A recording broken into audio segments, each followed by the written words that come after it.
Hi everyone, Barbara Bold here with Bold Global. I wanted to deliver on my promise of recording a second video that tells you the story of how I really experienced the individual collective difference on my own skin. I'm American from a very individualistic culture, and I moved to Italy many years ago and lived there for 11 years. I lived in Milan and I was a member of a professional women's association. And through that association, I met a woman named Maria. Maria and I became really good friends. We started hanging out. We originally it was just the two of us, but then she started inviting me to family events like baptisms and communion, first communions, family events. So I became very much part of this family.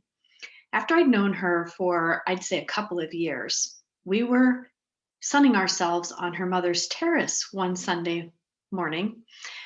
And she turned to me as we were laying on our little beds there in the terrace and said, "I think you're getting kind of fat."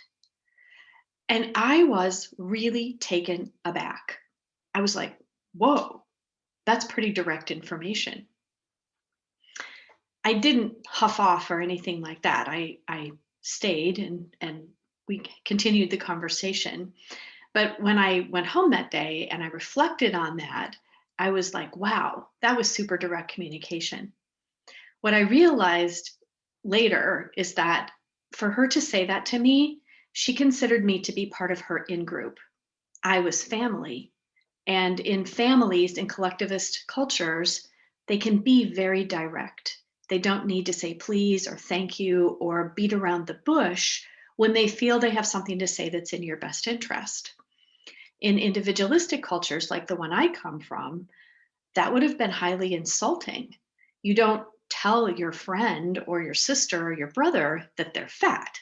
That's kind of difficult to say. You might allude to it, you might indicate that you're concerned about their health. Would be more indirect ways that we would convey that information. But we don't feel that we can directly come out and say something like that.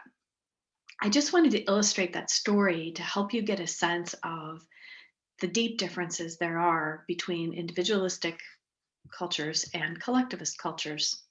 Thanks so much for listening, and I'll see you next time.